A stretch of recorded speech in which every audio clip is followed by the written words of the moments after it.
So, hello guys, we are starting from this lecture MRTP Act or the Maharashtra Regional and Town Planning Act 1966. हा act का बरं आला, याची गरज काय पडली किंवा याचा इम्पॉर्टन्स काय आहे, याचे की फीचर्स काय आहेत, हे सगळं आपण लास्ट लेक्चरमध्ये डिस्कस केलं होतं. ज्यामध्ये या पर्टिक्युलर ॲक्टचा इम्पॉर्टन्स, की पॉईंट, याची नीड काय पडली किंवा बाकीचे आधीचे जे दोन ॲक्ट्स होते ते का बरं फेल झाले टाउन प्लॅनिंगच्या संदर्भात, आणि या पर्टिक्युलर ॲक्टलाच का बरं आपण तयार केलंय, हे सर्व आपण लास्ट लेक्चरमध्ये स्टडी केलं. आजच्या लेक्चरपासून आपण चालू करतोय आपला ॲक्च्युअल पार्ट MRTP ॲक्ट 1966, जो की तुमच्या येणाऱ्या एक्झामसाठी खूप जास्त इम्पॉर्टंट आहे. यामध्ये सगळ्यात पहिला कोणताही ॲक्ट स्टडी करताना कोणताही तुम्ही ॲक्ट तुमच्या हातात घ्या आणि त्यामध्ये बघा त्याचा जो चॅप्टर नंबर 1 असतो हा कायम तुम्हाला प्रिलिमिनरी असेल. म्हणजेच प्रिलिमिनरी हा प्रत्येकच चॅप्टरसाठी असेल किंवा प्रत्येकच तुम्ही ॲक्टच्या संदर्भात लक्षात घेईल तर तुम्हाला प्रिलिमिनरी हा कन्सेप्ट बघता येईल. आणि त्या पर्टिक्युलर प्रिलिमिनरीमध्ये तुम्हाला सगळ्यात पहिल्यांदा सेक्शन नंबर 1 कोणत्याही ॲक्टचा तुम्हाला लक्षात येईल की त्याचा शॉर्ट टायटल काय आहे आणि त्याचा एक्सटेंट काय आहे. बघा, त्याचा शॉर्ट टायटल, त्याचं एक्सटेंट आणि कमेन्समेंट काय आहे हे प्रत्येकच तुम्हाला ॲक्टच्या संदर्भात बघायला मिळेल. तर मित्रांनो, सेक्शन नंबर 1 काय सांगतोय, त्याचा शॉर्ट टायटल म्हणजेच काय, Maharashtra regional and town planning act 1966 आहे, जो की पूर्ण महाराष्ट्र रिजनसाठी अप्लाय करण्यात आला किंवा हा लागू करण्यात आलेला आहे. It shall come into the force such a date as the state government may by the notification in the official gazette. जे काही ऑफिशियल राजपत्र असते किंवा जे काही ऑफिशियल गॅझेट ज्याला बोलतो आपण, त्यामधल्या डेटनुसार हा जो ॲक्ट आहे हा पर्टिक्युलर रिजनसाठी लागू करण्यात आला होता. म्हणून काय, तर याचं शॉर्ट टायटल जे होतं ते Maharashtra regional and town planning act 1966, पण यानंतर मी शॉर्टमध्ये MRTP ॲक्ट असा वापरत जाईल. प्रत्येक वेळेला एवढं लांब लचक नाव घेणं शक्य नाही, त्यामुळे लक्षात ठेवायचं MRTP ॲक्ट 1966 हे तुम्हाला लक्षात ठेवायचं आहे, जो की पूर्ण महाराष्ट्रासाठी लागू करण्यात आला आहे. म्हणजेच काय, याला युजफुल किंवा हा युजफुल पूर्ण महाराष्ट्रासाठी आहे. याचा सेक्शन नंबर 2 कायमच कोणत्याही ॲक्टचा सेक्शन नंबर 2 हा मित्रांनो डेफिनेशन असतो. बघा, कोणत्याही केसमध्ये सेक्शन नंबर 2 काय, डेफिनेशनच बघायला मिळेल, कारण यामध्ये यूज होणारे जे वर्ड्स आहे ते त्यांची डिफिनेशन काय असेल किंवा त्याला कोणत्या केसमध्ये डिफाईन केलं गेलं आहे हे सर्व त्या पर्टिक्युलर ॲक्टमध्ये दाखवलं जातं. मग या डेफिनेशनमध्ये पहिली जी डेफिनेशन आहे मित्रांनो, आपण सगळ्या डेफिनेशन्स इथे बघणार नाही आहोत, आपण फक्त काही इम्पॉर्टंट डेफिनेशन्स बघणार आहोत, ज्यामध्ये ॲग्रिकल्चर ही एक इम्पॉर्टंट डेफिनेशन आहे. ॲग्रिकल्चर म्हणजेच काय, यानंतर या ॲक्टमध्ये ॲग्रिकल्चर वर्ड जर का यूज झाला तर तो कोणत्या कोणत्या कंडिशनसाठी लागू असणार ते या पर्टिक्युलर केसमध्ये आपण बघणार आहोत. ज्यामध्ये ॲग्रिकल्चर हा हॉर्टिकल्चरसाठी, पोल्ट्री फार्मिंगसाठी, रेझिंग क्रॉपसाठी, fruits, vegetable, flowers, grass or trees or any kind of breeding of livestock including the cattle, horse, donkey, mules, pigs, breedings, fish and keeping of bees, the use of land for grazing the cattle and for any purpose which is ancillary to use for cultivation other agriculture purposes. जेवढंही दिसत असेल म्हणजे जिथे गवत साधं उगवत असेल ते सुद्धा तुम्ही ॲग्रिकल्चर म्हणून नोंदवू शकता. पण जर का एखाद्या घराच्या आवारात, म्हणजे एखादा बंगलो आहे आणि तिथे एखादं गार्डन जर का तुम्ही केलं असेल तर त्या पर्टिक्युलर जागेला तुम्ही ॲग्रिकल्चर म्हणू शकत नाही. which does not include the use of land of garden which is an appendage to a building and agriculture shall be construed accordingly. म्हणजेच काय, माझं घर आहे, माझ्या घराच्या बाजूला मी कुठेतरी लॉन केलं आहे, माझ्या घरात लॉन आहे, गार्डन केलं आहे, याला तुम्ही ॲग्रिकल्चर म्हणणार नाही किंवा तो तुमचा ॲग्रिकल्चर नसेल. म्हणजेच एखाद्या रेसिडेन्शियल एरियामध्ये जर का रेसिडेन्शियल एरियामध्ये जर का एखाद्या व्यक्तीने त्याच्या स्वतःच्या घरात गार्डन किंवा काही उगवत असेल तर त्याला तुम्ही ॲग्रिकल्चर ही डेफिनेशन लागू करणार नाही. ते सोडलं तर बाकी सगळ्या ठिकाणी तुम्ही त्याला ॲग्रिकल्चर असं दाखवू शकता किंवा म्हणू शकता. Clear? And this is nothing but the agriculture. यानंतर नेक्स्ट डेफिनेशन आहे मित्रांनो अम्युनिटीज. आता या केसमध्ये ज्या अम्युनिटीज तुम्हाला बघायच्या आहेत, ज्यामध्ये अम्युनिटीची डेफिनेशन काय होईल, तर मी आज तुम्हाला एक शॉर्ट शेअर केला होता, शॉर्ट व्हिडिओ शेअर केला होता तुमच्या ग्रुपमध्ये, ज्यामध्ये मी शो केलं होतं की बाबा रे अम्युनिटीज आणि रिक्रिएशनल ओपन स्पेस किंवा अम्युनिटी स्पेस मधला खरं तर डिफरन्स काय असतो. आता MRTP ऍक्ट मध्ये च्या अंतर्गत जर का अम्युनिटी बघायला गेल्या तर immunity it is the part of recreational, पण ज्या वेळेला त्या स्पेस बद्दल बोलायचं झालं तर अम्युनिटी स्पेस आणि रिक्रिएशनल स्पेस ह्या दोन्ही वेगवेगळ्या असतात.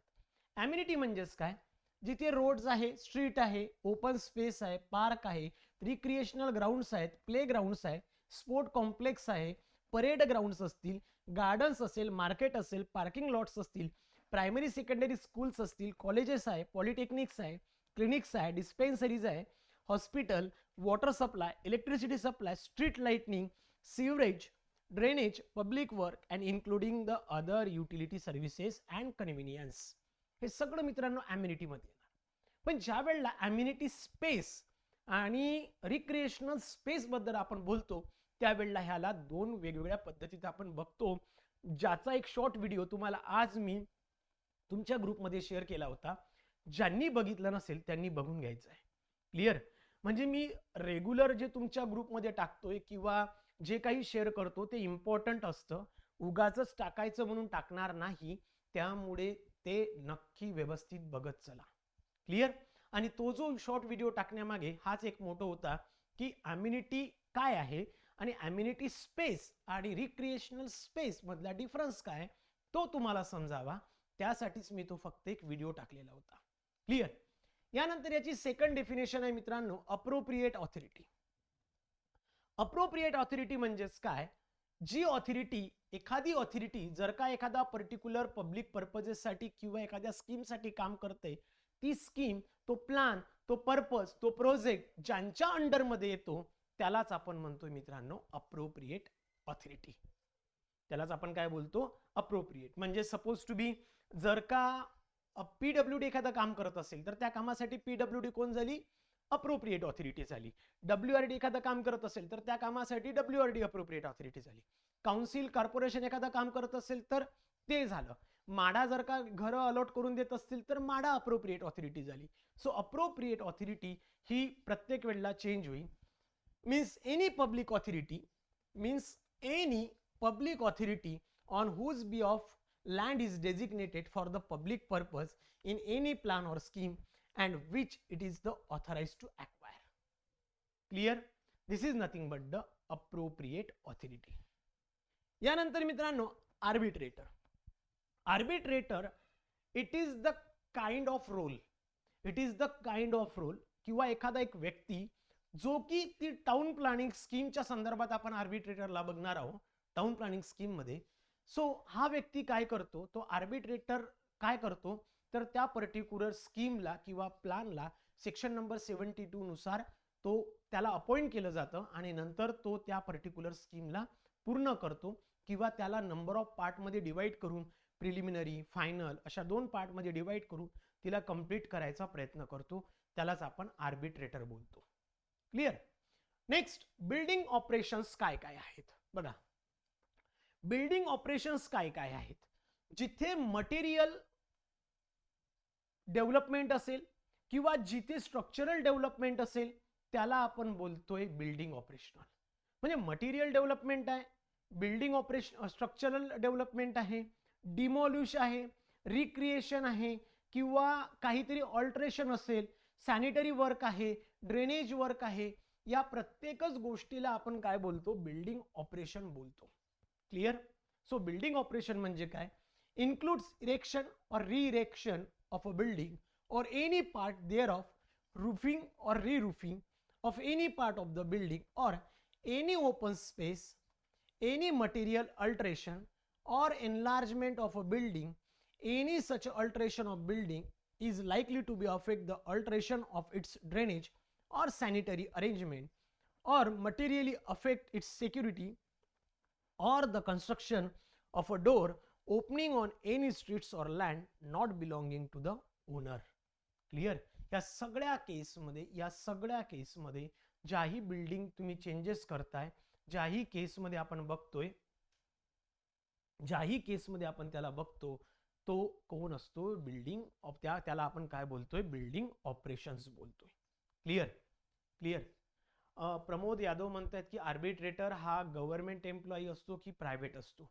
बघा प्रमोद, या केसमध्ये दोन्ही कंडिशन्स आहेत. गव्हर्नमेंट पण आहे, प्रायव्हेट पण आहे.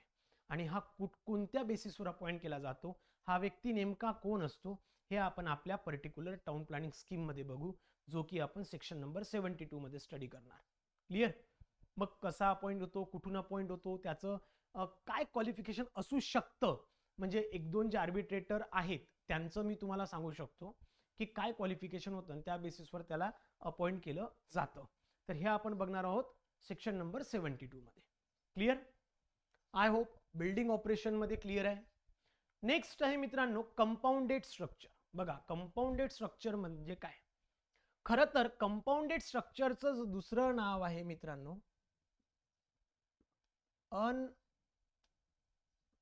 Unauthorised structure. याच्या संदर्भातला सुद्धा मी तुम्हाला एक व्हिडिओ आज शेअर केला आहे तुमच्या ग्रुपमध्ये. अनऑथराइज किंवा कंपाऊंडेड स्ट्रक्चरच्या संदर्भातला एक शॉर्ट व्हिडिओ तुमच्या ग्रुपमध्ये आज शेअर केला होता. आय होप सो तुम्ही लोकांनी बघितला असेल. आणि तो शेअर करण्यामागे हेच रिझन होतं की तुम्हाला कंपाऊंडेड स्ट्रक्चर परफेक्टली लक्षात यावं. काय करतो जिल्हाधिकारी, म्हणजे काय होतं की प्रत्येक वेळेला अनऑथराइज स्ट्रक्चरला डिमॉलिशच केलं पाहिजे हे एक ऑप्शन नाही आहे. बरोबर आहे? आता एक म्हणजे बुलडोजर चालवणे ही आता आपल्याकडे नॉर्मल एक पद्धत झाली. काही कोण केलं तर लगेच त्याच्या घरावर बुलडोजर न्यायचं. ओके, मला त्या भागात जायचं नाहीये किंवा त्या पॉलिटिकल इश्यू मध्ये नाही जायचंय, पण फक्त सांगतोय. मग प्रत्येकच वेळेला अनऑथराइज स्ट्रक्चरला डिमॉलिश करायचं का नाही, मग त्याला तो एखादा कलेक्टर किंवा ते कॉर्पोरेशन्स काय करू शकते, त्या पर्टिक्युलर स्ट्रक्चरला कंपाऊंडेड स्ट्रक्चर म्हणून घोषित करू शकतं, ज्यामध्ये त्याला कंपाऊंडिंग चार्जेस पे करावे लागतात. आता हे कंपाऊंडिंग चार्जेस काय असतात ते आपण पुढे बघूया. ओके, ते पण आपण पुढे बघणार आहे. तो लक्षात ठेवायचे की कंपाऊंडेड स्ट्रक्चर म्हणजेच काय, जे अनऑथराइज स्ट्रक्चर आहे, ज्याला डिमॉलिश होण्यापासून वाचवण्यासाठी एखादा जिल्हाधिकारी अनधिकृत बांधकामाला अधिकृत बांधकाम म्हणून दाखवू शकतो. त्या केसमध्ये जर का त्या जिल्हाधिकाऱ्याने त्याला कंपाऊंडेड स्ट्रक्चर म्हणून घोषित केलं, तर त्यावर चालू असणारी कारवाई किंवा जर का पुढे चालू होणार असेल तर ती कारवाई थांबवण्यात येते आणि त्या कंपाऊंडेड स्ट्रक्चरवर कंपाऊंडिंग चार्जेस ठेवले जातात. ते कंपाऊंडिंग चार्जेस त्या ओनरने पे करावे लागतात आणि त्यावर काही रिस्ट्रिक्शन घालून दिल्या जातात, ज्यामध्ये त्या ओनरला कोणत्याही पद्धतीचं एक्स्ट्रा बांधकाम करता येत नाही. आणि जर का त्याला लागत असेल तर तशा पद्धतीने डिफरंट परमिशनसाठी अप्लाय करावं लागतं. एकतर कंपाऊंडेड स्ट्रक्चरला फ्युचरमध्ये डेव्हलपमेंट करता येत नाही other than repair and maintenance. Repair आणि मेंटेनन्स जर सोडलं तर त्या व्यक्तीला कोणत्याही पद्धतीचं एक्स्ट्रा डेव्हलपमेंट करता येणार नाही. यालाच म्हणतो आपण कंपाऊंडेड स्ट्रक्चर. क्लिअर? समजलंय का? किंवा आतापर्यंतचे डेफिनेशन समजल्यात का? पटकन सांगा.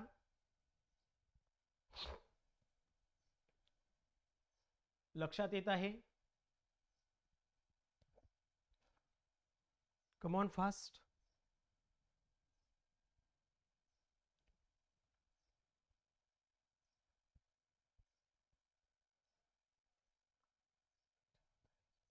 हो, नंतर त्याला ऑथराइज केलं जातं, पण रिस्ट्रिक्शन लावून ऑथराइज केलं जातं.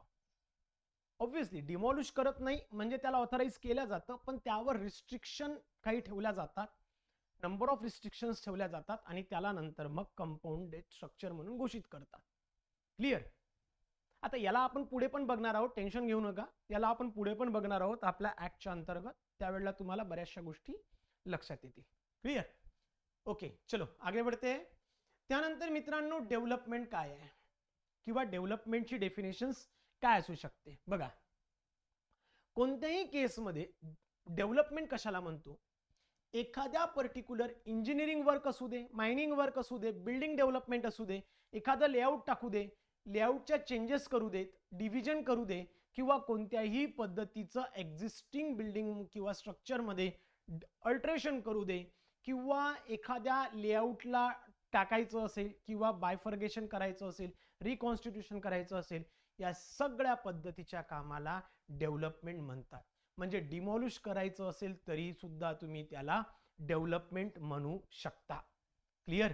So development it doesn't mean that की फक्त काय म्हणजे जे नवीन गोष्टी केल्या जातात त्यालाच डेव्हलपमेंट म्हणता येईल. तर डेव्हलपमेंट आपण प्रत्येक गोष्टीला म्हणू शकतो. सपोज इन केस जर का एखादी बिल्डिंग जर का तुम्ही डिमॉलिश करत असेल त्याला सुद्धा डेव्हलपमेंट म्हणता येईल. एखादी लँड आहे तिला तुम्ही रिकॉन्स्टिट्यूट करत आहे त्याला डेव्हलपमेंट म्हणता येईल. बिल्डिंग एखादी कन्स्ट्रक्ट करत आहे, अल्टरेशन करत आहे, चेंजेस करत आहे, त्याला सुद्धा तुम्ही डेव्हलपमेंट म्हणू शकता. लेआउट टाकताय, या सगळ्या रिडेव्हलपमेंटच्या केसमध्ये तुम्ही त्याला डेव्हलपमेंट म्हणता येईल. क्लिअर? नेक्स्ट आहे मित्रांनो डेव्हलपमेंट राईट्स. डेव्हलपमेंट राईट्स काय असतात? सो आपण हे TDRच्या फॉर्मॅटमध्ये पुढे पण बघणार आहोत. ट्रान्सफरेबल डेव्हलपमेंट राईट्स काय असतात किंवा कोणत्या फॉर्ममध्ये हे डेव्हलपमेंट राईट्स यूज केले जातात. सो डेव्हलपमेंट राईट्स काय असतात तर एखाद्या लँडच्या किंवा बिल्डिंगच्या किंवा दोघांच्याही ओके च्या बदल्यात तुम्हाला काही transferable development right in the form of FSI allowed केले जातात, जे की तुम्ही ट्रान्सफर करू शकता, स्वतः युटिलाइज करू शकता. यालाच बोलतात डेव्हलपमेंट राईट्स. एखाद्या केसमध्ये जर का माझी जागा कॉर्पोरेशनच्या पर्टिक्युलर वर्कसाठी हस्तांतरित होत असेल, ॲक्वायर होत असेल, किंवा माझ्या पर्टिक्युलर एखाद्या जागेवर काही रिझर्वेशन्स येत असतील तर त्याच्या बदल्यात मला FSIच्या फॉर्मॅटमध्ये डेव्हलपमेंट राईट्स भेटतात. आणि हे डेव्हलपमेंट राईट्स मी ट्रान्सफर पण करू शकतो. म्हणजे एकाकडून दुसऱ्याला, दुसऱ्याकडून तिसऱ्याला अशा पद्धतीने याला ट्रान्सफर केल्या जाऊ शकतं. म्हणून त्याला म्हणतात ट्रान्सफरेबल डेव्हलपमेंट राईट्स, जे की FSIच्या फॉर्मॅटमध्ये असतात. क्लिअर? नेक्स्ट आहे मित्रांनो engineering operations. So engineering operations म्हणजेच काय? It includes the formation or laying out of a street means of assess road. ज्या केसमध्ये नवीन रस्ता तयार करणे आहे, त्या रस्त्यामध्ये काही दुरुस्ती करणे, त्यामध्ये नवनवीन गोष्टी ॲड करणे, ड्रेनेज प्रोव्हाइड करणे, इलेक्ट्रिसिटी, गॅस किंवा बाकी अदर पब्लिक सर्व्हिसेसमध्ये काहीतरी नवीन गोष्टी इम्प्लिमेंट करणे आहे, त्या गोष्टी दुरुस्ती करणे, ह्या सगळ्या ऑपरेशन्सला इंजिनिअरिंग ऑपरेशन्स असं म्हणतात. क्लिअर? यालाच आपण इंजिनिअरिंग ऑपरेशन्स असं म्हणतो. नेक्स्ट बोलायचं झालं तर फायनल प्लॉट काय असतो? फायनल प्लॉट काय मित्रांनो? फायनल प्लॉट म्हणजेच काय असतो की या पर्टिक्युलर केसमध्ये किंवा फायनल प्लॉट जी टर्म आहे आपण टाउन प्लॅनिंग स्कीम मध्ये स्टडी करणार आहोत. फायनल प्लॉट हा जो टर्म आहे आपण टाउन प्लॅनिंग स्कीम मध्ये स्टडी करणार आहोत, ज्यामध्ये जो की ओनर असेल किंवा एखाद्या ओनरला जो काही प्लॉट अलॉट केला जातो आफ्टर द रिकॉन्स्टिट्यूशन, जो त्या ओनरला प्लॉट अलॉटेड केला जातो त्याला म्हणतात फायनल प्लॉट. त्याला काय म्हणतात? Final plot. बघा फायनल प्लॉट म्हणजे काय? म्हणजे माझी ओरिजिनल जी काही प्लॉट होता त्याला रिकॉन्स्टिट्यूट केला जातो आणि त्या व्यक्तीला जो काही फायनल एक प्लॉट अलॉट केला जातो on the basis of original plot, त्यालाच बोलतात फायनल प्लॉट. क्लिअर? यानंतर FSI बघा, फ्लोर स्पेस इंडेक्स, और यालाच आपण FAR सुद्धा म्हणू शकतो, फ्लोर एरिया रेशियो. FSI हा फ्रॅक्शन मध्ये असेल, FAR हा पर्सेंटेजच्या बेसिसवर घेतला जातो. याच्या संदर्भात, या दोन्हींच्या संदर्भात आपण काही एक्स्ट्रा न्यूमेरिकल सुद्धा स्टडी करणार आहोत, जे की आपण पुढच्या काही पार्टमध्ये तुम्हाला काही FSIच्या संदर्भात किंवा बिल्डिंग रेग्युलेशनच्या संदर्भात काही न्यूमेरिकल आपल्याला स्टडी करायचे आहे, ज्यासाठी FSIचा फॉर्म्युला असतो total covered area of a floors divided by plot area.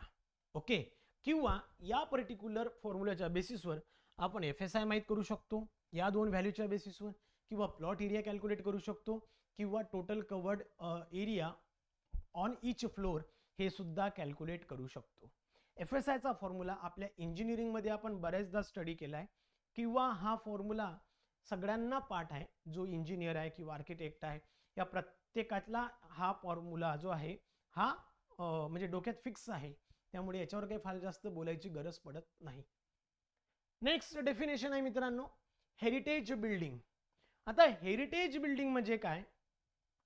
एखादी बिल्डिंग ज्याचं सौंदर्य, ऐतिहासिक किंवा सांस्कृतिक वारसा एखाद्या बिल्डिंगला जर लागलेला असेल तर त्याला आपण हेरिटेज बिल्डिंग म्हणतो.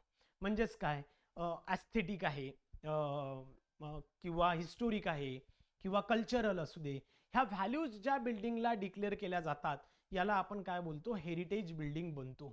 ओके, आणि त्याला तुम्हाला प्रिझर्व करावं लागतं. कसं काय ते आपण पुढे बघणार आहोत, किंवा कोणत्या पद्धतीचा प्लॅन त्याला अप्लाय करता येईल, कॉम्प्रेहेन्सिव्ह वगैरे जो काय असेल तो आपण पुढे बघूया. सो हेरिटेज बिल्डिंग जे आहेत, जसं की साधारणतः पुण्यामध्ये बघितलं तर भरपूर साऱ्या हेरिटेज बिल्डिंग्स आहेत, किंवा प्रत्येकच ठिकाणी असतो, फक्त पुण्यामध्येच नाही बोलायचं आहे, तर प्रत्येकच ठिकाणी आहे त्याला आपण हेरिटेज बिल्डिंग असं बोलत असतो. क्लिअर? Next, heritage pressing.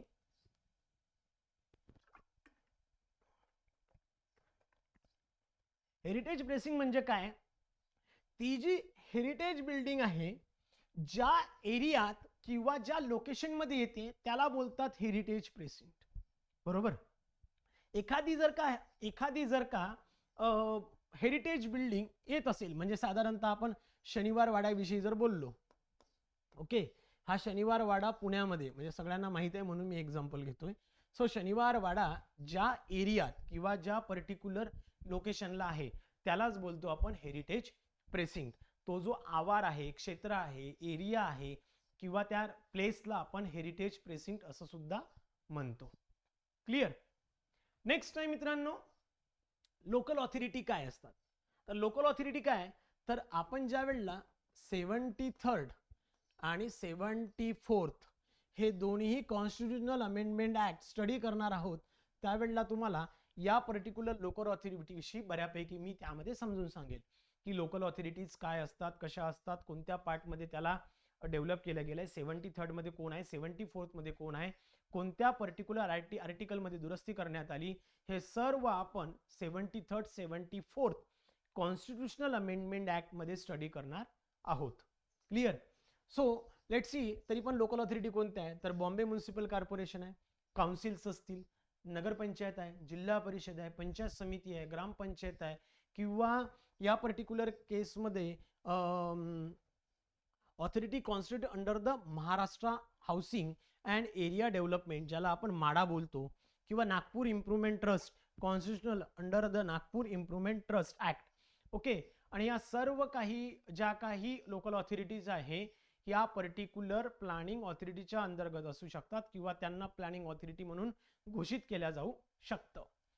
याला आपण प्रॉपर जेव्हा समजून घेऊ तो आपण समजून घेणार आहोत 73rd 74th constitutional amendment act मध्ये प्रॉपर लक्षात घेऊ किंवा समजून घेऊ.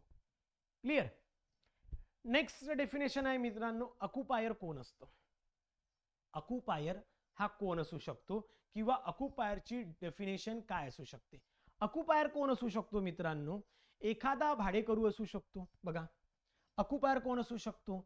एखादा भाडेकरू असू शकतो, किंवा जमीन ज्या व्यक्तीच्या नावावर आहे तो सुद्धा ऑक्युपायर असू शकतो, किंवा जमिनीचा मोबदला जो व्यक्ती भरतो तो सुद्धा, म्हणजे टॅक्स वगैरे, तो सुद्धा ऑक्युपायर असू शकतो, किंवा ज्या व्यक्तीच्या नावावर राईट्स असतील तो सुद्धा ऑक्युपायर असू शकतो. सो लक्षात घ्यायचंय, ऑक्युपायर म्हणजेच काय, फक्त मालकी हक्क असतो तोच काय फक्त ऑक्युपायर नसेल. आपल्या ऍक्ट नुसार occupier includes tenants an owner in occupation or otherwise using his land, rent-free tenants in any land or any person in lawfully possession of any land. जर का एखादा व्यक्ती भाडे तत्वावर एखाद्याची जमीन लीज म्हणून भाडे तत्वावर वापरत असेल तो सुद्धा त्या जमिनीचा ऑक्युपायर म्हणून घोषित केला जाऊ शकतो. ओके. किंवा एखादा व्यक्ती त्या जमिनीचा मोबदला कॉम्पेन्सेशनच्या फॉर्मॅटमध्ये जसं की टॅक्स वगैरे भरतो, तो सुद्धा ओनर असू शकतो, सॉरी ऑक्युपायर असू शकतो. क्लिअर. नेक्स्ट आहे मित्रांनो ओनर. ओनर म्हणजेच काय, इन्क्लूड एनी पर्सन म्हणजेच काय, ओनर कोण आहे तर ऑब्व्हियसली पहिला ओनर कोण असेल, जो भोगवटदार आहे किंवा जो त्या जमिनीचा मालक आहे किंवा ज्याच्या नावावर ती जमीन आहे तो मालक आहे, किंवा त्या मालकाने जर का एखादा एजंट अपॉइंट केला असेल तो सुद्धा ओनर असू शकतो, एखादा ट्रस्टी असेल तो सुद्धा ओनर असेल, एखादा वकील ॲडव्होकेट असेल तो सुद्धा ओनर आहे, किंवा ज्याच्या नावावर पॉवर ऑफ अटर्नी सारखे राईट्स केलेले असतील तो सुद्धा त्या जागेचा ओनर म्हणून घोषित केला जाऊ शकतो. सो ओनरची डेफिनेशन फक्त हीच नसेल की मालकी हक्क ज्याच्या नावावर आहे किंवा भोगवटदार जो असेल तोच काय ओनर नसू शकतो. या केसमध्ये जे व्यक्ती तिथं त्यांचे राईट्स शो करू शकतात ते सगळे त्या पर्टिक्युलर डेव्हलपमेंटचे ओनर असू शकतात. क्लिअर आहे? क्लिअर आहे का? Yes or no?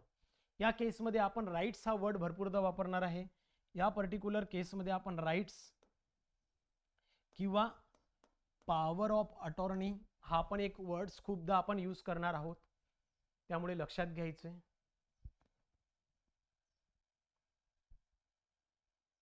क्लिअर? चलो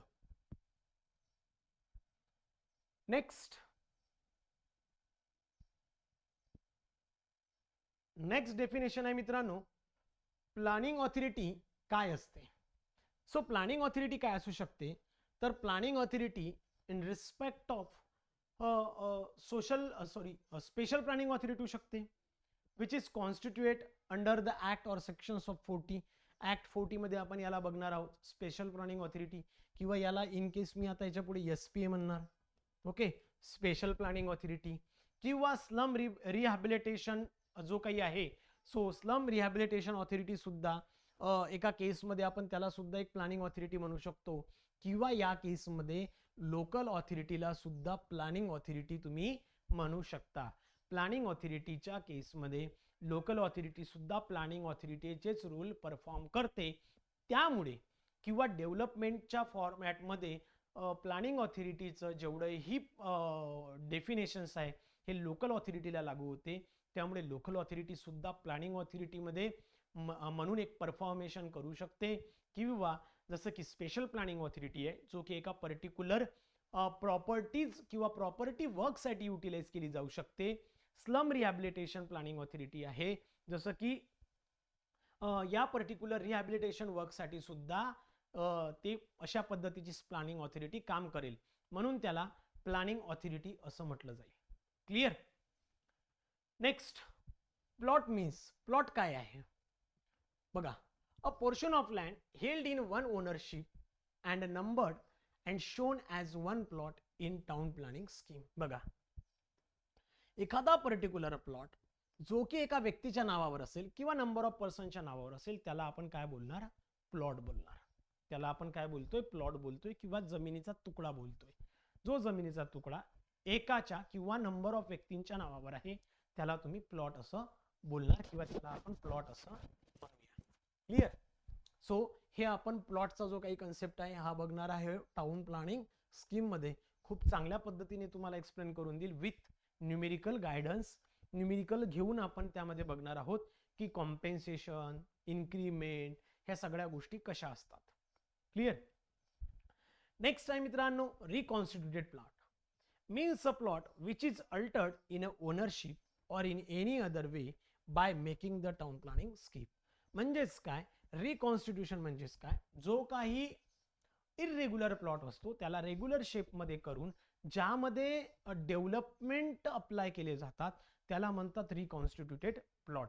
so development in the form of बाकी सगळ्या गोष्टी जिथे रोड आहे, ड्रेनेज आहे, सिवर लाईन आहे, वॉटर सप्लाय आहे, स्ट्रीट लाईट आहे, रिक्रिएशनल ओपन स्पेस असू दे, गार्डन्स असू दे, पार्क्स असू दे, ह्या सर्व गोष्टी जिथे प्रोव्हाइड केल्या जातात त्याला आपण बोलतो रिकॉन्स्टिट्यूटेड प्लॉट. ओके, जो इरेग्युलर प्लॉट आहे त्याला एका रेग्युलर शेपमध्ये आणून ज्यामध्ये डेव्हलपमेंट अप्लाय केले जातात त्याला आपण रिकॉन्स्टिट्यूटेड प्लॉट असं बोलतो. हा सुद्धा कन्सेप्ट आपण टाउन प्लॅनिंग स्कीम मध्ये स्टडी करणार आहोत.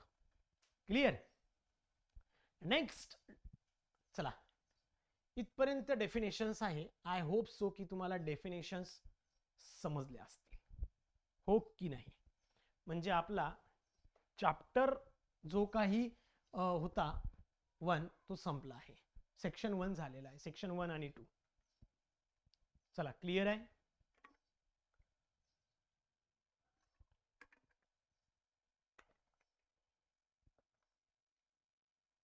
Yes or no. चला सगळेजण सांगा झालाय की नाही.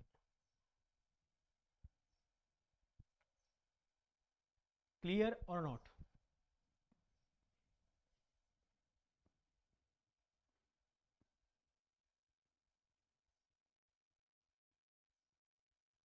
ओके, चलो फिर नेक्स्ट जो पोर्शन आहे मित्रांनो MRTP ऍक्टचा, जो की आपण ऍक्च्युअल सेक्शन चालू करतोय ते चालू करणार आहोत आपण या पर्टिक्युलर सेक्शन नंबर 3 पासून. यामध्ये जसं की तुम्हाला MRTP ऍक्टच्या बद्दल बोलायचं झालं तर टोटल नंबर ऑफ चॅप्टर जे आहे ते आपल्याला 9 स्टडी करायचे, ज्यामध्ये एक सब चॅप्टर सुद्धा आहे. टोटल नंबर ऑफ सेक्शन्स आहे 165 आणि सब सेक्शन्स आहे 30. क्लिअर. आता मागच्या काही दिवसाआधी यामध्ये काही न्यू अमेंडमेंट सुद्धा आलेले आहेत, त्यामुळे आपल्याला ते सुद्धा बघायचे आहेत. सो न्यू अमेंडमेंट सुद्धा तुम्हाला अपडेटेड फॉर्मॅटमध्ये मिळेल किंवा या पर्टिक्युलर नोट्समध्ये तुम्हाला ते अमेंडमेंट ॲड करून मिळेल आणि लेक्चर जे होतील ते सगळे काही अपडेटेड फॉर्मॅटनुसारच होईल. Okay, so let's have a section chapter number 3, जो की आहे मित्रांनो सेक्शन नंबर 3 च्या संदर्भात establishment of regional and alteration of its limit. Establishment of region and alteration of its limit. Okay, बघा सेक्शन नंबर 3 काय सांगतो किंवा सेक्शन नंबर 3 मध्ये काय काय कंडिशन शो केलेल्या आहेत ते आपल्याला बघायचं आहे. ज्यामध्ये एक लक्षात घ्या की स्टेट गव्हर्नमेंट काय काय करू शकतं. बघा स्टेट गव्हर्नमेंट काय करू शकतं, एखाद्या ऑफिशियल गॅझेटमध्ये एखाद्या पर्टिक्युलर प्रदेशाचा काही भाग काढू शकतो किंवा त्यामध्ये काही भाग टाकू शकतो किंवा त्याला एखादं नाव देऊ शकतो. बघा सगळ्यात इम्पॉर्टंट काय आहे, स्टेट गव्हर्नमेंट स्वतः नोटिफाय करेल थ्रू द ऑफिशियल गॅझेट, एखादा एरिया इस्टॅब्लिश करू शकतो, त्याच्या लिमिट्स ज्या आहे त्या डिफाईन करू शकतात, त्याची जी काही लिमिट्स असेल कुठे कुठपर्यंत आहे ती डिफाईन करेल. सोबतच यामध्ये एखादा पार्ट ते काढू सुद्धा शकतात किंवा एखादा एरिया टाकू सुद्धा शकतात. म्हणजे एखादा एरिया ऍड केला जाणार किंवा काढला जाणार. क्लिअर. तर यामध्ये जे काही आहे नोटिफिकेशन ज्या पद्धतीने दिलं जातं ते नोटिफिकेशन मध्ये या 4 पॉइंट खूप महत्त्वाचे आहे, ज्यामध्ये alter the limits of region so as to include therein or exclude therefrom such a area may be specified in the notification. जसं मी तुम्हाला सांगितले की स्टेट गव्हर्नमेंट काय करेल, एखादा एरिया प्रदेश म्हणून घोषित करू शकतो आणि त्याला त्या संदर्भाचं नाव देईल. म्हणजे मानून चला अमरावती हा एक रिजनल प्लॅन म्हणून घोषित केलाय. आता अमरावतीच्या रिजनल प्लॅन मध्ये त्यांना काय ठेवायचं आहे आणि कोणता पार्ट त्यांना एक्सक्लूड करायचा आणि कोणता इन्क्लूड करायचा आहे, तशा पद्धतीचं ऑफिशियल गॅझेट नुसार ते नोटिफिकेशन देऊ शकतात. फर्स्ट थिंग इज दॅट की लक्षात घ्यायचंय की ज्या वेळेला एखाद्या पर्टिक्युलर रिजनची लिमिट अल्टर करायची असेल किंवा लिमिट अल्टर केल्या जाईल, त्यावेळेला त्या पर्टिक्युलर लिमिट्स मध्ये कोणता पार्ट एक्सक्लूड करायचा आहे किंवा कोणता पार्ट इन्क्लूड करायचा आहे हे ठरवण्याचे सर्व अधिकार हे स्टेट गव्हर्नमेंटला आहे. Next is nothing but the, जर का कोणाला असं वाटत असेल की बाबा रे रिजनल प्लॅन प्रत्येकच डिस्ट्रिक्ट वाईज आहे का किंवा असू शकतो, तर असं काही नाही. स्टेट गव्हर्नमेंटकडे स्वतःचे राईट्स आहे. स्टेट गव्हर्नमेंट दोन एरियाचा एक रिजनल प्लॅन सुद्धा दाखवू शकतात. दोन एरियाचा एक रिजनल प्लॅन दाखवू शकतो. म्हणजेच काय, amalgamate 2 or more region so as to form the one region. जर का याचं एक्झाम्पल बघायचं असेल तर ठाणे आणि पालघर, ठाणे अँड पालघर जर तुम्ही बघितलं तर तुम्हाला लक्षात येईल ह्या दोन्ही मिळून एक रिजन फॉर्म केलेला आहे. सो स्टेट गव्हर्नमेंटकडे असे पण राईट्स आहे की दोन रिजनचं अमालगमेशन करू शकतं. अमालगमेशन म्हणजे एकत्रीकरण. सो दोन रिजनचं किंवा त्यापेक्षा जास्त रिजनचं एक रिजन असा फॉर्म करू शकतो. किंवा किंवा एका रिजनला दोन पार्ट मध्ये सुद्धा डिवाइड केलं जाऊ शकतं. म्हणजे एका रिजनला दोन पार्ट मध्ये. एक्झाम्पल बघायचं असेल तर तुम्हाला सातारा डिस्ट्रिक्ट माहित असेल. सातारामध्ये सातारा अँड महाबळेश्वर पचगामी याचा जर का तुम्ही बघितला, सातारा मध्ये जर का बघितलं तर सातारा डिस्ट्रिक्ट आणि पचगामी महाबळेश्वरचा जर का तुम्ही रिजनल प्लॅन बघितला तर या दोघांचाही वेगवेगळा तुम्हाला रिजनल प्लॅन बघायला मिळेल. गव्हर्नमेंट ऑफ महाराष्ट्राने सातारा मध्ये पचगामी आणि महाबळेश्वर हे इको सेन्सिटिव्ह झोन म्हणून घोषित केले. त्यामुळे दोघांच्याही डेव्हलपमेंट कंटिन्युएशनसाठी या दोन्ही एरियाचा तुम्हाला लक्षात येईल की या पर्टिक्युलर केसमध्ये या दोन्हीमध्ये वेगवेगळा रिजनल प्लॅन बघायला मिळतो. डिस्ट्रिक्ट जरी एक असेल म्हणून मी तुम्हाला सांगितलं होतं की डिस्ट्रिक्ट म्हणून रिजन लक्षात ठेवू नका. एक डिस्ट्रिक्ट म्हणून रिजन लक्षात ठेवू नका. कारण काय की गव्हर्नमेंट ऑफ महाराष्ट्राने फॉर्च्युनेटली काय झालंय की महाराष्ट्रामध्ये मोस्ट ऑफ द डिस्ट्रिक्ट हे एक रिजन मधून फॉर्म केले. Most of the, not 100%, most of the district हे एक रिजन म्हणून फॉर्म केले आहे. पण या पर्टिक्युलर केसमध्ये याला काही ऑप्शन्स पण आहेत. जसं की पालघर आहे, महाबळेश्वर आहे, ज्यामध्ये पालघर ठाणे दोघां मिळून एक केला.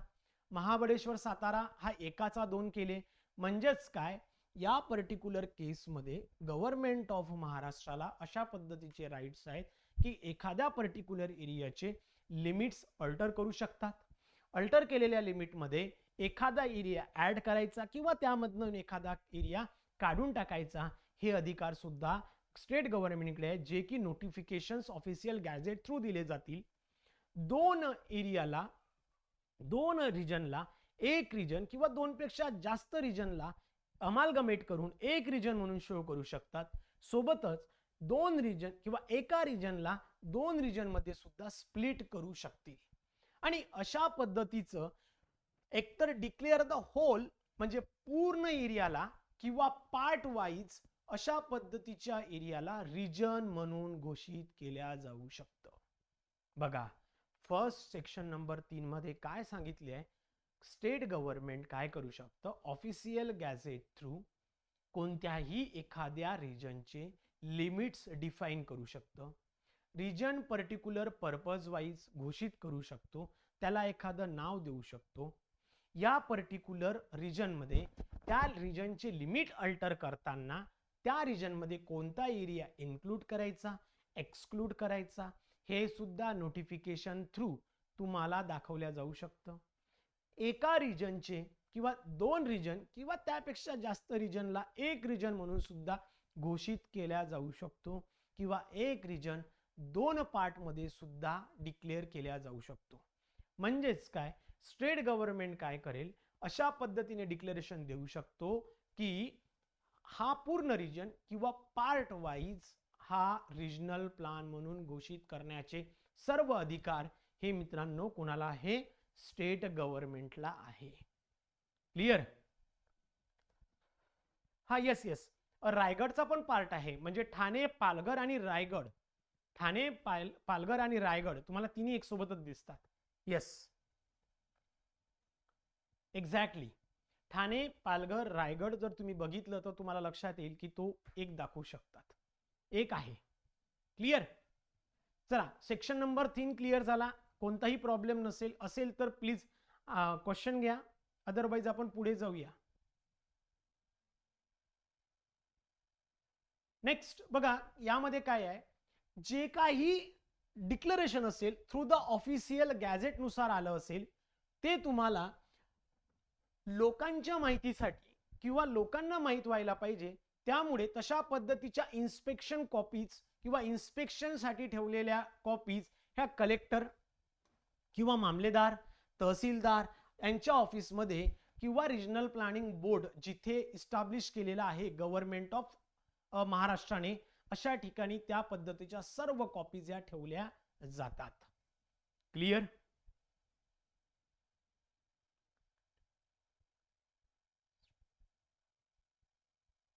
आता मामलेदार कोण असतो? हा मामलेदार कोण असतो तो जर का तुम्हाला माहित नसेल तर हा लँड रेव्हेन्यू ऑफिसर असू शकतो किंवा मग एक्झिक्युटिव्ह मॅजिस्ट्रेट असू शकतो. एकतर हा लँड रेव्हेन्यू ऑफिसर असू शकतो और एक्झिक्युटिव्ह मॅजिस्ट्रेट असू शकतो. क्लिअर? चला सांगा, क्लिअर आहे का? यस और नो?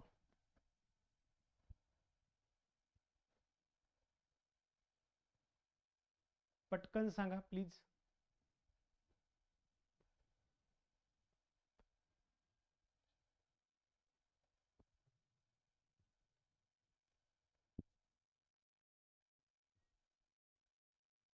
ओके, चलो काही, चला पहिले सांगा MCQ काय आहे. First step in a preparation of regional planning. Sorry हे ड्रॉट झालं, it should be a draft.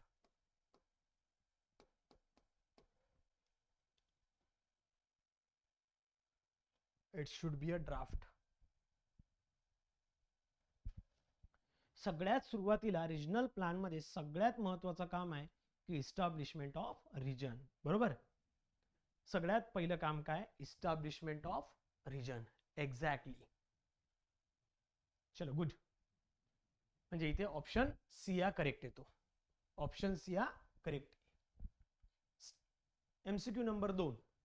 Establishment of regional plan for, it is only for a district, split up any region into 2 or more region, amalgamate 2, sorry और झालं ते 2 or more regions so as to form a one region. Okay. बऱ्याचशा लोकांच्या अजूनही डोक्यात असं असेल की फक्त डिस्ट्रिक्ट साठी असतो, तर चुकीचं आहे. डिस्ट्रिक्ट साठी नसतो. एखादा रिजन 2 फॉर्म मध्ये केला जाऊ शकतो किंवा 2-3 मिळून एक पण फॉर्म केला जाऊ शकतो. म्हणजेच ऑप्शन सी अँड डी हा करेक्ट येतो. Okay. So option, sorry, B and C, B and C is correct. Option B and C is correct. Next, what is the preliminary objective of a regional plan under the section 3 of MRTP Act 1966?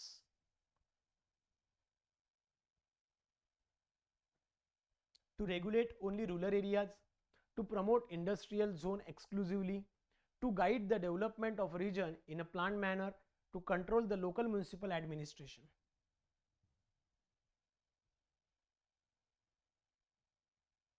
Okay. तर असे जे काही impactful questions असतील ते तुम्हाला बघायचे आहेत proper लक्ष देऊन. ऑब्व्हियसली कोणत्या एखाद्या रिजनला प्लॅन मॅनर म्हणून डेव्हलप करणं, प्लॅन मॅनर प्रोसेसनुसार किंवा एका प्रॉपर होलिस्टिक डेव्हलपमेंट आपल्याला तिथे इस्टॅब्लिश करायचं आहे. त्यालाच आपण काय बोलतो? रिजनल प्लॅन एका पर्टिक्युलर रिजनच्या संदर्भात. म्हणजेच काय? ऑप्शन 3 जो आहे हा, सी ऑप्शन जो आहे हा करेक्ट येणार. Clear? So option C is correct. Okay, चलो. आय होप हे तिन्ही MCQ क्लिअर झाले. नेक्स्ट आहे मित्रांनो, आता तर आपण काय केलंय की सेक्शन 3 नुसार गव्हर्नमेंट किंवा स्टेट गव्हर्नमेंटने काय केलं? रिजन इस्टॅब्लिश केलं, रिजन इस्टॅब्लिश करून दिलं. बरोबर? सो रिजन इस्टॅब्लिश केल्यानंतर जो काही रिजनल प्लॅन आपल्याला तयार करायचा आहे, जो काही रिजनल प्लॅन आपल्याला तयार करायचा आहे, तो रिजनल प्लॅन तयार करण्यासाठी एखाद्या कमिटीची किंवा एखाद्या बॉडीची गरज पडेल. म्हणून त्यासाठी सेक्शन नंबर 4 मध्ये काय? Constitution of regional planning board, ज्याला आपण पुढे RPB शॉर्ट नावाने ओळखणार आहोत. Regional planning board, RPB. लक्षात घ्या मित्रांनो, यामध्ये रिजनल प्लॅनिंग बोर्ड तयार करताना, रिजनल प्लॅनिंग बोर्ड मध्ये हे कॉन्स्टिट्यूशन करताना कोण कोण असेल? तर सगळ्यात महत्वाची गोष्ट की यामध्ये एक चेअरमन असतो जो की स्वतः स्टेट गव्हर्नमेंट अपॉइंट करतो, जो की स्वतः स्टेट गव्हर्नमेंट अपॉइंट करतो, हा एक असेल. त्यानंतर डायरेक्टर ऑफ टाउन प्लॅनर हा स्वतः त्या पर्टिक्युलर बोर्डमध्ये इन्व्हॉल्व असतो. यासोबतच member from local authority not more than 4, म्हणजे मॅक्झिमम हे लोक 4 असू शकतात, त्यापेक्षा जास्त नाही. म्हणजे 4 लोक इथे, एक हा इथे, एक हा इथे. म्हणजे members from local authority. Local authority म्हणजे काय? ज्या पर्टिक्युलर एरियासाठी तुमचा रिजनल प्लॅन अप्लाय केला गेलाय तिथली जी लोकल ऑथॉरिटी आहे तिथले 4 मेंबर ज्यांना प्रॉपर नॉलेज आहे, ज्यांना प्रॉपर त्या पर्टिक्युलर रिजनची माहिती आहे, इन्फॉर्मेशन आहे किंवा प्रॉपर गोष्टीचं नॉलेज आहे, तसे 4 लोक तिथनं घेतले जाऊ शकतात. एक्सपिरियन्स पर्सन्स हे घेऊ शकतात ज्यांची संख्या 10 पेक्षा जास्त नसायला पाहिजे. आणि जे एक्सपिरियन्स पर्सन घेतले जातील ते त्यांना knowledge at least town planning and country किंवा town and country planning, engineering, transport, industry, commerce, agriculture ह्या सगळ्या गोष्टीतलं नॉलेज असेल किंवा प्रत्येक एका गोष्टीतलं नॉलेज असेल, अशा पद्धतीचे 10 एक्सपिरियन्स पर्सन्स इथे घेतले जाऊ शकतात. ही जी व्हॅल्यू मी दाखवतोय ही मॅक्झिमम दाखवतोय. ओके, आणि एवढंच घेतलं पाहिजे असं काही कंपल्शन नाहीये. यामध्येच एक टाउन प्लॅनिंग ऑफिसर अपॉइंट केला जातो जो की स्वतः तो सेक्रेटरी असतो त्या रिजनल प्लॅनिंग बोर्डचा. तो इटसेल्फ टाउन प्लॅनिंग ऑफिसर हा सेक्रेटरी असतो, याला कोणत्याही पद्धतीची निवड वगैरे करायची गरज नसते. सोबतच member from houses of state legislature not more than 4, म्हणजेच 4 व्यक्ती इथनं घेतले जातात, इच फ्रॉम 2 हाऊसेस, म्हणजे अप्पर अँड लोअर हाऊसेस मधले प्रत्येकी 2 लोक तुम्ही घेऊ शकतात. क्लिअर? ही झाली मित्रांनो नॉर्मल केसच्या रिजनल प्लॅनिंग बोर्डच्या मेंबरची संख्या. किती होत आहेत? इथला 1, 2, हे 6, 6 आणि 10 16, 16 आणि 1 17, 17 आणि 4 21 लोक मॅक्झिमम रिजनल प्लॅनिंग बोर्ड मध्ये राहू शकतात. ओके, पण जर का एखाद्या रिजन मध्ये कॅन्टोन्मेंट बोर्ड असेल किंवा एखाद्या रिजन जसं की अहमदनगर तुम्हाला माहित आहे, ओके, सो दॅट त्या केसमध्ये काय होऊ शकतं? If any region included in area which is in the opinion of state government is important for the military और डिफेन्स पॉइंट ऑफ व्ह्यू. जर का एखादा एरिया हा मिलिटरीच्या झोनमध्ये किंवा डिफेन्सच्या इम्पॉर्टन्सनुसार असेल, जसं की नागपूरमध्ये अंबाझरी गार्डन आहे, वर्धामध्ये पुलगाव एरिया आहे, अहमदनगरमध्ये स्वतःचा एक कॅन्टोन्मेंट एरिया आहे, बरोबर आहे. कोणी अहमदनगरचे असेल तर त्यांना माहित आहे. तर मग अशा केसमध्ये एक व्यक्ती गव्हर्नमेंट ऑफ इंडिया त्यांच्यानुसार तिथे अपॉइंट केला जाऊ शकतो. +1 पर्सन पुन्हा इथे ऍड होऊ शकतात, ज्याला स्पेशल नॉलेज आहे, ज्याला प्रॅक्टिकल एक्सपिरियन्स आहे, अशा पद्धतीचा एक व्यक्ती जो सेंट्रल गव्हर्नमेंट ऑफ इंडिया त्यांच्या म्हणजे मिलिटरी झोन किंवा मिलिटरी एरिया किंवा डिफेन्स एरिया कडनं स्वतः त्याला रिप्रेझेंटेटिव्ह म्हणून त्या बोर्डमध्ये ऍड करू शकतो. म्हणजेच ही टोटल संख्या जर का बघितली तर ही टोटल मॅक्झिमम 22 होऊ शकते. तुम्हाला ही व्हॅल्यू लक्षात ठेवायची गरज नाहीये. ओके, फक्त मी इथे ऍडिशन करून दाखवली, अदरवाईज ही मॅक्झिमम आहे. प्रत्येकच वेळेला एवढेच लोक असले पाहिजे कोणत्याही पद्धतीचं गरज नाही. पण ज्या वेळेला एखाद्या केसमध्ये कॉन्स्टिट्यूशन रिजनल प्लॅनिंग बोर्डचं केलं जातं तर साधारणतः एवढे व्यक्ती असणं गरजेचं आहे, ज्यामध्ये एक चेअरमॅन असेल जो की स्वतः स्टेट गव्हर्नमेंट अपॉइंट करेल, एक डीटीपी असेल director of town planner, 4 member हे लोकल ऑथॉरिटीचे असतील, 10 लोक हे एक्सपिरियन्स पर्सन्स असतील, एक व्यक्ती हा टाउन प्लॅनिंग ऑफिसर असेल जो की स्वतः सेक्रेटरी असेल, त्यानंतर 4 लोक from each upper and lower houses मधले असतील प्रत्येकी 2, आणि सगळ्यात महत्वाचं काय आहे, हा पहिला फर्स्ट नंबर आणि 5 नंबर सोडून उरलेल्या मधला कोणताही एक व्हाईस चेअरमन म्हणून अपॉइंट केला जाऊ शकतो. बघा, पहिला तर व्यक्ती स्वतः चेअरमन आहे आणि 5th नंबरचा जो व्यक्ती आहे हा स्वतः सेक्रेटरी आहे. हा सोडून म्हणजे सेकंड, थर्ड, फोर्थ किंवा 6 मधला जो कोणता व्यक्ती असेल याला व्हाईस चेअरमन म्हणून घोषित करतो, जो की स्टेट गव्हर्नमेंटला तशा पद्धतीचे राईट्स आहे. स्टेट गव्हर्नमेंट स्वतः वरच्या व्यक्तींपैकी एकाला स्वतः स्टेट व्हाईस चेअरमन म्हणून अपॉइंट करू शकते. क्लिअर? यासोबतच सगळ्यात महत्वाची गोष्ट, रिजनल बोर्डचं ऑफिस स्टेट गव्हर्नमेंट सांगेल अशा ठिकाणीच ठेवल्या जातं किंवा तयार केल्या जातं. Regional board shall have its office such a place as the state government may appoint. Okay, ज्या ठिकाणी स्टेट गव्हर्नमेंट सांगेल अशा ठिकाणी रिजनल प्लॅनिंग बोर्डचं ऑफिस हे केलं जातं. क्लिअर? लक्षात आलंय? तुम्हाला फक्त हे मेंबर्स लक्षात ठेवायचे, याच्या पुढचं काहीच नाही. समजलंय का? Constitution of regional planning board, RPB. Got it? चला, काही क्वेश्चन असेल तर सांगा.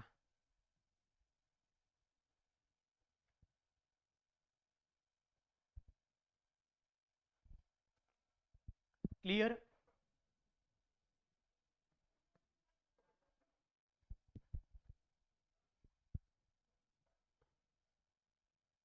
क्लिअर आहे का? Come on fast. आणि सगळ्यांकडनं मला सांगत चला. ओके, चलो नेक्स्ट. चला MCQ. Chairman of Constitution Regional Planning Board appointed by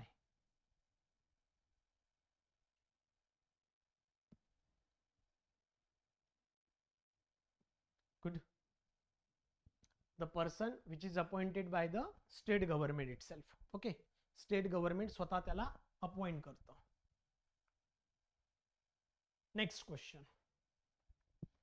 Which authority is responsible for preparing a regional plan under the section 3 of MRTP Act 1966? जो काही रिजन इस्टॅब्लिशमेंट केला regional plan तयार करण्यासाठी, त्याला कोणती ऑथॉरिटी जबाबदार राहील? तर लक्षात घ्या, इथे जी काही ऑथॉरिटी आहे ती आहे मित्रांनो रिजनल प्लॅनिंग बोर्ड. आणि ही ऑथॉरिटी रिस्पॉन्सिबल राहणार रिजनल प्लॅन किंवा फायनल ड्राफ्ट तयार करण्यासाठी. Clear? Next. What is the purpose of establishing a regional planning board under the section 4 of MRTP Act 1966? To grant building permission, to prepare and implement the regional plan, to regulate the municipal administration, to approve the private construction projects. Obviously खूप simple आहे. काय? To prepare and implement the regional plan. To prepare and implement the regional plan. Exactly.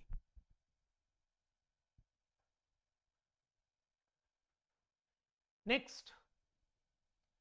Which of the following is not a function of regional planning board under the section 4?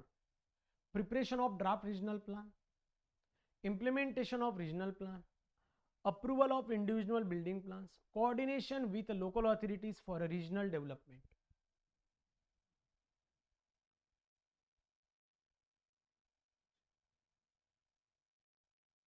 Option काय येतो? C हा correct येतो. बरोबर आहे? म्हणजेच काय, approval of individual plans हे काय रिजनल प्लॅनिंग बोर्डचं काम नाही, त्याच्यामुळे तो त्या पार्टमध्ये येणार नाही. Clear? Next 8 number. Who heads the regional planning board? Chief minister, chairman appointed by the state government, municipal commissioner, district collector.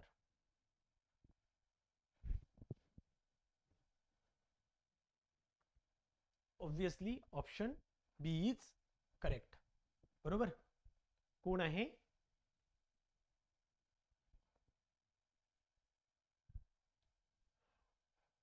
Okay, चला मित्रांनो, इथपर्यंत क्लिअर होतं. आपण आज बघितलं आहे डेफिनेशन्स आणि सेक्शन नंबर 3 आणि 4. उद्याच्या पार्टमध्ये आपण सेक्शन नंबर 5 to 20 पूर्णपणे कंप्लीट करणार आहोत आणि RP संपवून उद्याच त्याचे MCQ सुद्धा घेणार आहोत. समजलंय का? क्लिअर आहे का?